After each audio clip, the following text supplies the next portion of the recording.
इस कहानी की शुरुआत में बताया जाता है कि आज से 6 साल पहले नासा को सोलर सिस्टम में कुछ एलियंस के कुछ जीवों के होने के निशान पाए गए। उसी लिए उनका जो प्रारूप होता है जीवन के इन लक्षणों का अनुशों को धरती पर रिसर्च के लिए एक्सपेरिमेंट के लिए ला रहा होता है।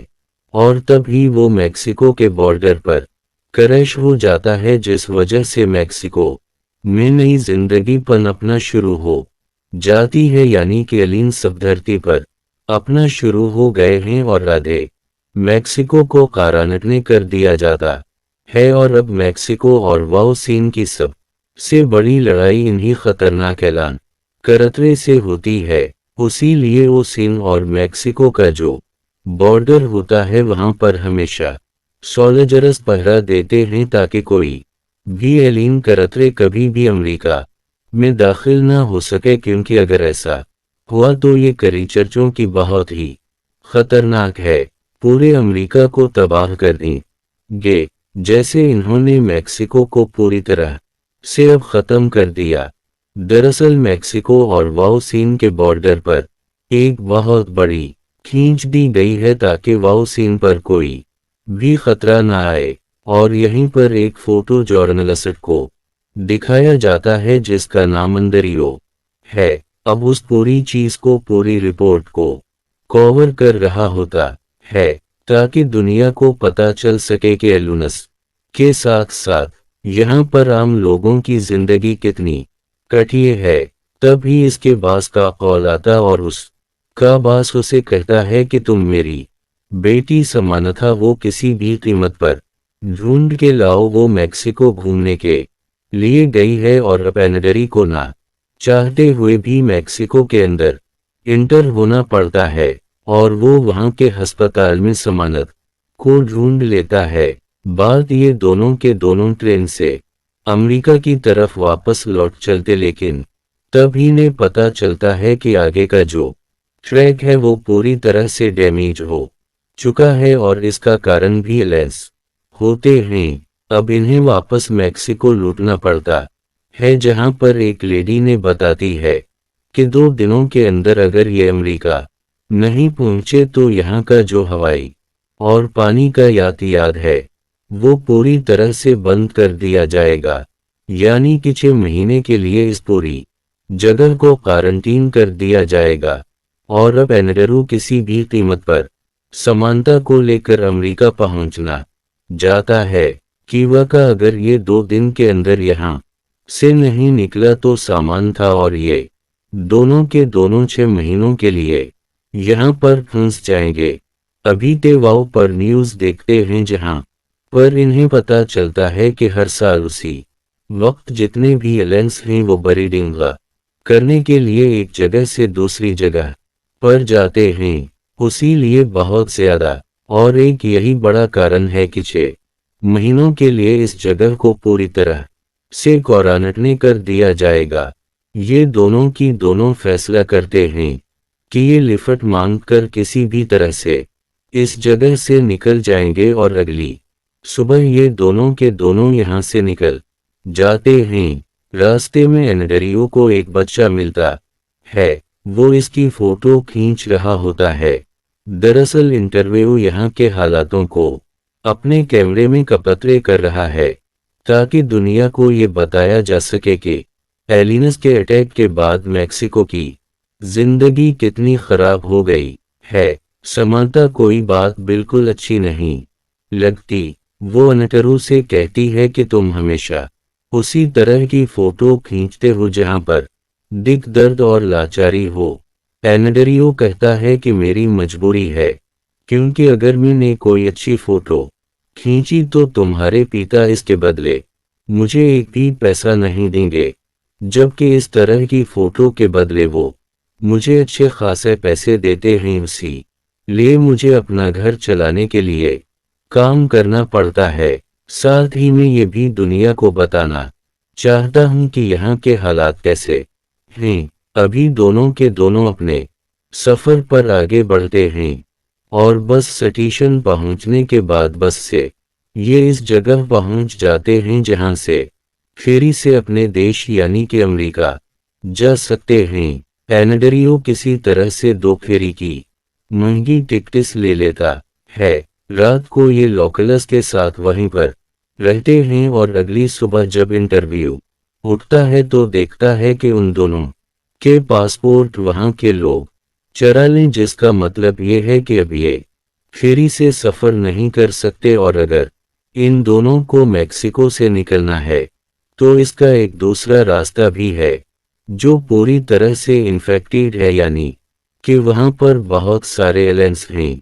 साथ ही इस रास्ते से जाने के लिए इन्हें बहुत सारे पैसों की जरूरत है और उनके पास अब पैसे नहीं होते, लेकिन समानता के पास इसकी अनगमंट रंग होती है जिसे वो 20 देती है। दरअसल जिससे उसकी अनगमंट हुई होती है वो इस इंसान को बिल्कुल पसंद नहीं करती और साथ ही वो अपने पता को भी पसंद नहीं करती।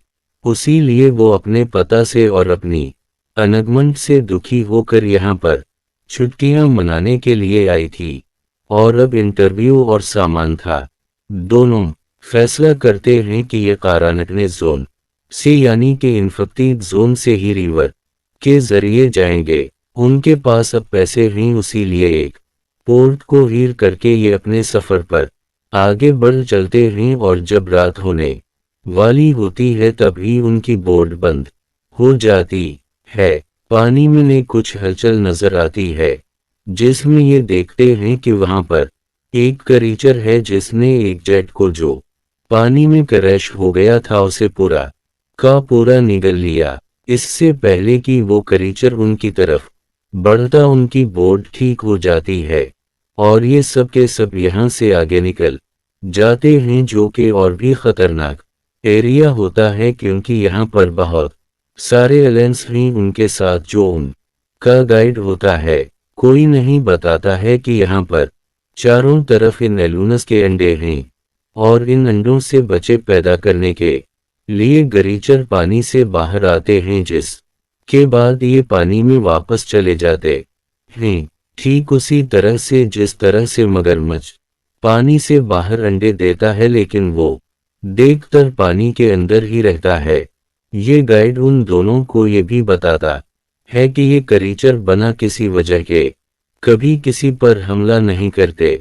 दरअसल जब मैक्सिको की और वाओ सीन की आर्मी उन पर बम्बिंग करती है, उन पर हमला करती, तो ये डर जाते हैं और उनके सामने जो कोई भी आता है ये इस पर हमला कर देते हैं। इंटरव्यू और समानता जो एक दूसरे के साथ कुछ दिनों से हैं एक दूसरे को पसंद करना शुरू कर देते हैं। अब जब ये अपने सफर पर आगे बढ़ते हैं और नाव का सफर खत्म हो जाता है तो ये देखते हैं कि वाओ सीनामी ने यहाँ पर बॉम्ब करना शुरू कर दिया है, जिस वजह से इस इलाके में जितने भी क्रीचर्स होते हैं वो सब के सब बहुत ज्यादा अगरसस हुए हो जाते हैं। वो इंसानों के ऊपर हमला कर देते हैं, वो कई गाड़ियों को हवा में उछाल देते हैं और इस तरह से चारों तरफ तबाही होती है। और एक पल ऐसा भी आता है जब सामांथा के आगे और एनडरियो के आगे वो करतरे आ जाता है, लेकिन वो उन पर हमला नहीं करता। उन दोनों की जान बच जाती है और अगली सुबह एनडरियो यहाँ पर हुए भी हमले की तबाही की तस्वीरें लेता है और अब ये दोनों की दोनों ही बचे हुए हैं। उसीलिए दोनों अकेले अपना सफर आगे तय करते हैं जहां पर इन्हें एक बहुत बड़ी कंस्ट्रक्शन देखती है जो बहुत ऊंची होती है और जब ये उसके ऊपर जाते हैं तो वहां से यूनाइटेड स्टेट के बॉर्डर को देख लेते हैं जो इंसानों ने बनाई है। ये एक बहुत बड़ी वॉल है जिसकी वजह से मैक्सिको को वाओ सीन से पूरी तरह से अलग कर दिया गया है, को कारानटने कर दिया गया है ताकि यहाँ के जो क्रीचर्स हैं वो कभी भी अमेरिका ना पहुंचे। और अभी दोनों के दोनों अपने सफर को जारी रखते हुए अमेरिका पहुंच जाते हैं। शाही ने पता चलता है कि क्रीचर्स ने अब इस बॉर्डर को पार कर लिया है, यानी कि वॉल के इस तरफ भी आ चुके हैं। चारों तरफ तबाही होती है। दूर दूर तक इन्हें कुछ भी नहीं देखता और लगातार आगे बढ़ते हुए इन्हें एक पेट्रोल पंप दिखता है जहां पर फोन होता है।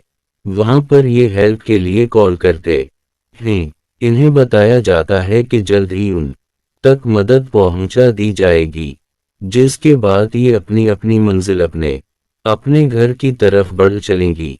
लेकिन ये दोनों ही ऐसा नहीं चाहते, क्योंकि अब ये दोनों एक दूसरे से प्यार करते, एक दूसरे के साथ रहना चाहते हैं। लेकिन अब तक इन्होंने एक दूसरे को अपने प्यार का इजहार नहीं किया होता। अब जब ये पेट्रोल पंप पर होते हैं तभी यहाँ पर एक गरीचर आ जाता है, लेकिन वो उन पर हमला नहीं करता। गरीचर तभी हमला करते हैं जब इन्हें कुछ खतरा महसूस होता है और ठीक उसी पल यहाँ पर एक दूसरा कचरे भी आ जाता है। ये दोनों करीचरस आपस में मिलते हैं और इसके बाद अलग हो जाते हैं। देखकर उन दोनों को अच्छा नहीं लगता, क्योंकि ये दोनों भी अलग होने वाले हैं। उसीलिए हिम्मत करके दोनों दूसरे की कड़ी बातें एक दूसरे को किस कर दे। लेकिन अब यहाँ पर वाव सीन 16 आ चुके हैं जो इन दोनों को उन दोनों के घर ले जाने के लिए यहाँ पर पहुंच चुके हैं। और तभी उनके ऊपर करीचर हमला कर देता है और इस हमले में समानता बुरी तरह से जख्मी हो जाती है। एनडरियो से उठा था और अस्पताल की तरफ निकल पड़ता है और यहीं पर ये कहानी फिल्म खत्म हो जाती है।